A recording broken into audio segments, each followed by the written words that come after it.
The wind howled through the empty streets that night. Rain poured from the sky, drenching everything in its path. Under a flickering streetlight sat a young woman, shivering, her arms wrapped tightly around a torn blanket.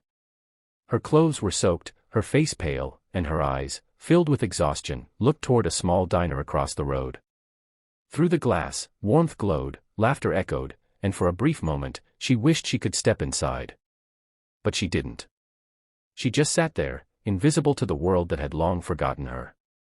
Inside the diner sat a man named Daniel and his 7-year-old daughter, Lily. Daniel was a single father, still learning how to balance work, parenting, and life after losing his wife 2 years ago. He glanced at his daughter, who was happily eating pancakes, humming to herself. For a fleeting second, he felt peace. But then Lily stopped, her spoon midair, and stared out the window. "Daddy," she whispered. "That lady out there, she looks cold." Daniel followed her gaze and saw the young woman huddled under the streetlight. He sighed. He'd seen people like her before, people life had beaten down. He wanted to help, but he also knew the world wasn't always safe.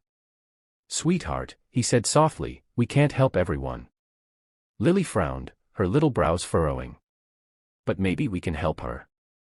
Before Daniel could respond, Lily hopped off her seat and ran toward the door. "Lily, wait," he called, quickly following her. By the time he stepped outside, his daughter was already standing in front of the woman.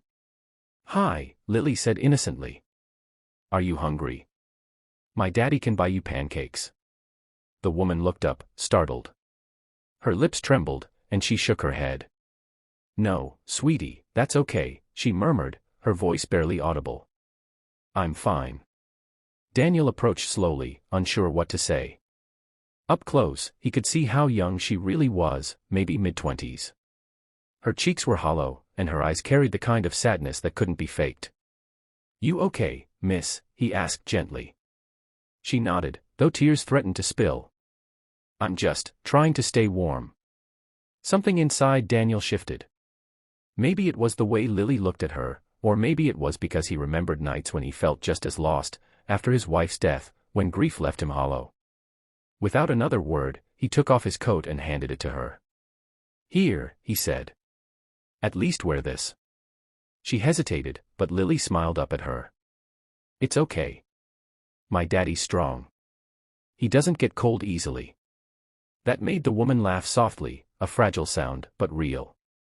"Thank you," she whispered, pulling the coat around her shoulders. They walked her back to the diner. Daniel ordered her a hot meal, and she ate slowly, as if each bite was something sacred.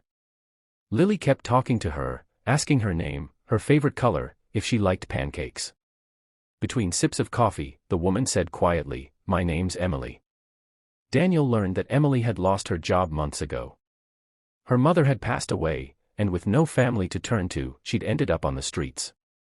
She'd been sleeping behind an old library, surviving on leftovers and kindness, when it came. When the meal was done, Emily thanked them and stood to leave, pulling the coat tighter around herself. But then Lily grabbed her hand. "Daddy," she said softly, "can she stay with us tonight?" Daniel froze. "Sweetheart, we don't even know her." "But she's nice," Lily insisted. "And she's cold." Emily quickly shook her head. No, I couldn't." But Lily wouldn't let go.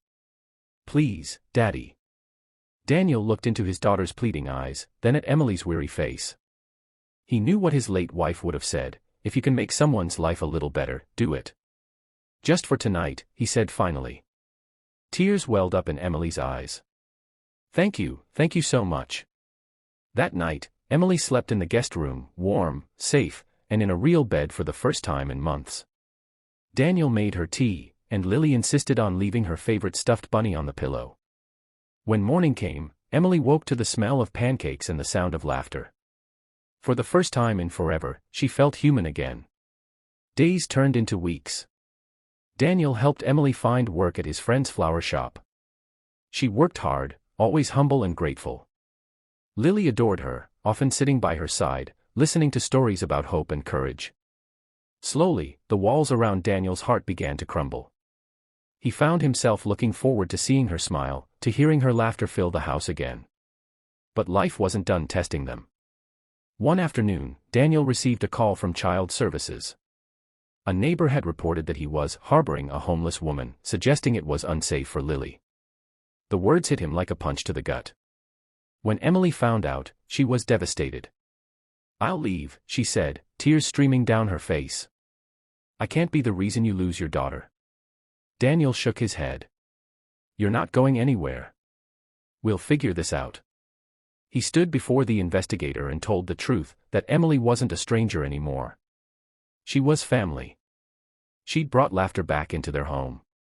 She'd given Lily kindness, and she'd given him hope. It took weeks, but eventually, the case was closed. There was no danger, no wrongdoing, just a man helping someone who needed a second chance. Months later, Emily found a small apartment nearby. She'd saved enough to start fresh. But on the day she was supposed to move out, Lily clung to her. "You don't have to go," she said, tears welling up. "You can stay with us forever." Emily knelt, brushing a tear from Lily's cheek. "You gave me a home when I had nothing," she whispered. "I'll never forget that." Daniel stood at the door, his heart heavy. He realized how much she meant to both of them. And as Emily turned to leave, he finally spoke. "Emily," he said quietly. "You don't have to start over alone." Her eyes met his. And in that moment, everything changed. A year later, that same house was filled with laughter again, but this time, with 3 plates at the table. Emily had become part of their family, not out of pity, but out of love. She wasn't homeless anymore, she was home.